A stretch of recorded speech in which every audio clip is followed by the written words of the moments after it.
बोध कथा मृत्यु क्यों आवश्यक है। हर कोई मृत्यु से डरता है, लेकिन जन्म और मृत्यु सृष्टि के नियम है। यह ब्रह्मांड के संतुलन के लिए आवश्यक है। इसके बिना मनुष्य एक दूसरे पर हावी हो जाते। कैसे, इस कहानी से जानिए। एक बार एक राजा एक संत के पास गया, जो राज्य के बाहर एक पेड़ के नीचे बैठे थे। राजा ने पूछा, हे स्वामी, क्या कोई औषधि है जो अमरता दे सके? कृपया मुझे बताएं।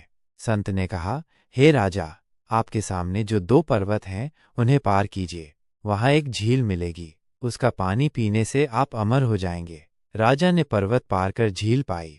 जैसे ही वो पानी पीने को झुके, उन्होंने कराहने की आवाज़ सुनी। आवाज़ का पीछा करने पर उन्होंने एक बूढ़े और कमज़ोर व्यक्ति को दर्द में देखा।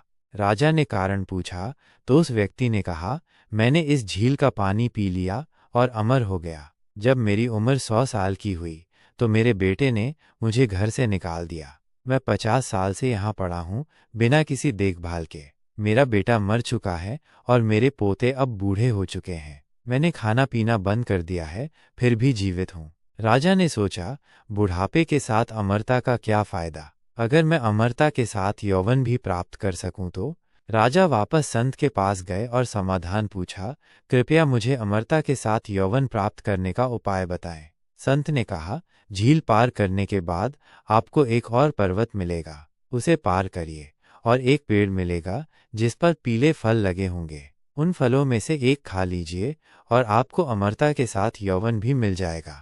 राजा ने दूसरा पर्वत पार किया और एक पेड़ देखा जिस पर पीले फल लगे थे। जैसे ही उन्होंने फल तोड़ने के लिए हाथ बढ़ाया, उन्हें तेज बहस और लड़ाई की आवाज़ें सुनाई दी। उन्होंने सोचा, इस सुनसान जगह में कौन झगड़ सकता है। राजा ने 4 जवान आदमियों को ऊंची आवाज़ में झगड़ते देखा।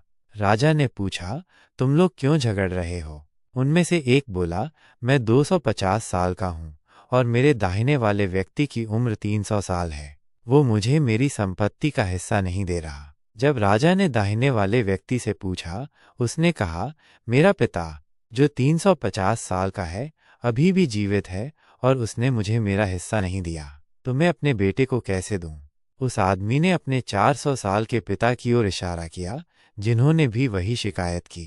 उन्होंने राजा से कहा कि संपत्ति के इस अंतहीन झगड़े की वजह से गांव वालों ने उन्हें गांव से निकाल दिया है। राजा हैरान होकर संत के पास लौटे और बोले, धन्यवाद, आपने मुझे मृत्यु का महत्व समझाया। संत ने कहा, मृत्यु के कारण